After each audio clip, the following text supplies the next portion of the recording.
Karl Anthony Towns trade at Jimmy Butler trade offer, yan ang ating pag-uusapan. Final seconds. Bryant for the win. Bang! Breaking news naman ito mga idol sa pagitan ng New York Knicks at Minnesota Timberwolves. Dahil ayon pa sa lumabas na report ay na-trade na si Karl Anthony Towns papuntang New York Knicks. Habang makukuha naman ng Minnesota Timberwolves sila Julius Randle, Donte DiVincenzo at isang first round pick via Detroit Pistons. Kaya solid talaga ang trade na ito para sa New York Knicks. Paano ba naman ay isang 4-time All-Star lang naman itong si Karl Anthony Towns, na kung saan ay nag-a-average ito last season ng 21.8 rebounds at 3 assists per game, na may 41% naman sa kanyang 3-point shooting. Si Karl Anthony Towns na ang former number 1 overall pick noong 2015 NBA draft. Nasa 9 years na nga itong naglalaro para sa Minnesota Timberwolves. Pero sa ngayon ay mapupunta na siya sa New York Knicks. At makakasama niya nga dito sila Mikal Bridges, Josh Hart, OG Anunoby at Jalen Brunson. Kaya sobrang lakas ng starting 5 ng New York Knicks next season. Alam naman natin na hindi lang basta isang sentro itong si Karl Anthony Towns. Dahil isa itong modern big man na may 3-point shooting. Katunayan ay si Karl Anthony Towns ang itinanghal na champion noong 2022 sa 3-point contest. Kaya walang duda na ito ang magiging starting center ng New York Knicks next season. Lalo at hindi pa nga magaling ang injury ni Mitchell Robinson at nasa 3 o 4 na buwan pa itong mawawala bago makabalik sa kanilang kupunan. Habang wala na nga rin ang isa pang sentro ng New York Knicks na si Isaiah Hartenstein. At lumipat na nga ito sa OKC Thunder. Para naman sa Minnesota Timberwolves ay makukuha nga nila ang 3-time All-Star na si Julius Randle.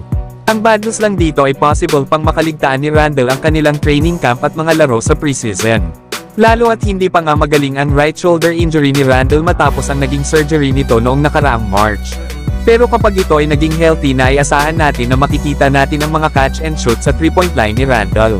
Lalo na ang aggressive na pag-atake ni Randle sa basket, na kung saan ay malimit itong nakakakuha ng foul dahilan para madalas itong mapunta ng free throw line. Isa pa ay makukuha din ng Minnesota Timberwolves ang sharpshooter na si Donte DiVincenzo. Maganda nga ang ipinakita nitong performance last season. Nasa kanyang ang 81 games sa New York Knicks ay nagkaroon naman ito ng average na 17 points, 4 rebounds at 2 assists per game. Na may 40% shooting naman ito beyond the arc. Kaya maganda rin itong addition sa Minnesota Timberwolves. Na meron nga aasahan sila Anthony Edwards at Rudy Gobert na sharpshooter sa labas. Pero kayo mga idol, ano ang masasabi nyo sa trade na ito sa pagitan ng New York Knicks at Minnesota Timberwolves? Samantalang Golden State Warriors at Los Angeles Lakers, maaari naman na magagawan sakaling i-trade na ng Miami Heat itong si Jimmy Butler. Sa ngayon kasi may edad na ito na 35 years old. At simula nga nang dumating ito sa Miami Heat na sa kanilang ang 2 appearance sa NBA Finals, ay hindi man lang sila nanalo ng isang NBA title. Kaya hindi rin natin masisisi si Pat Riley kung bakit hindi niya pa binibigyan ng contract extension si Jimmy Butler. Kaya tingnan natin mga idol kung sino ang mas may magandang offer sa dalawang kupunan. Para nga sa Los Angeles Lakers ay maaari nilang i-offer sila D'Angelo Russell, Rui Hachimura, Jalen Hood-Schifino, Dalton Kenneth at ang 2031 first round pick. Dito nga ay magkakaroon kaagad ang Miami Heat ng mga solid na contributors. Lalo na dito kay D'Angelo Russell na kilala bilang isang sharpshooter, playmaker at mahusay na scorer. May average nga ito last season ng 18 points at 6 assists per game. Na meron naman 41% shooting sa 3-point area. Bagamat mahina ang depensa nito ay maaari namang magawan ito ng adjustment ng Miami Heat. Habang makukuha rin ng Miami si Rui Hachimura.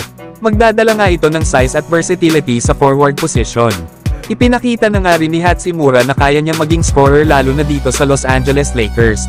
Na last season ay nag-average ito ng 13 points na may 53% shooting sa field. Sa ngayon ay 26 years old pa lang si Hachimura na sa kanyang ang tangkad na 6'8", ay maaari pa itong maging two-way player dito sa Miami Heat. Habang makukuha din ng Miami itong si Jalen Hood-Schifino, isang combo guard na may playmaking skills.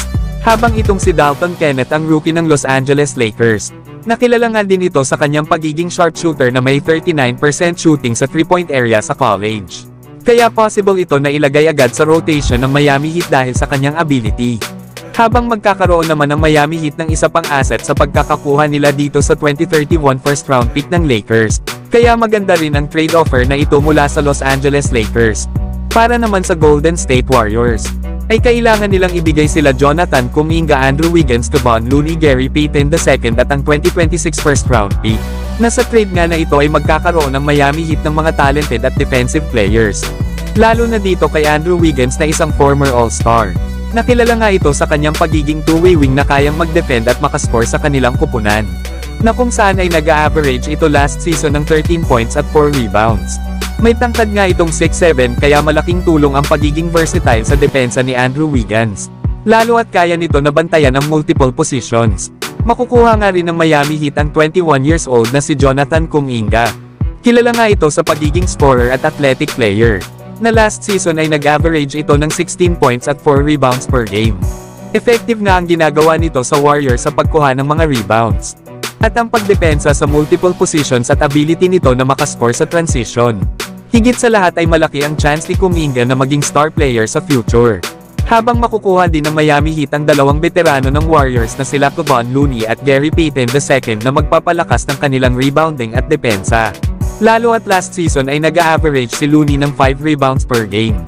Kaya malaking tulong ito kay Bam Adebayo na may makakasama na siyang mahusay na sentro.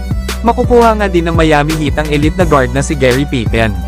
Isa nga itong defensive player na kayang bantayan ng mga guard at wing ng mga kalaban. Kaya lalo talagang lalakas ang depensa ng Miami Heat. Isa pa ay makukuha rin nila ang 2026 first round pick ng Golden State Warriors. Na kung saan ay meron na naman silang trade asset. At malaki rin ang chance na mapunta ito sa high pick. Pero kayo mga idol, sino ang mas may magandang trade offer sa Miami Heat sa pagitan ng Los Angeles Lakers at Golden State Warriors?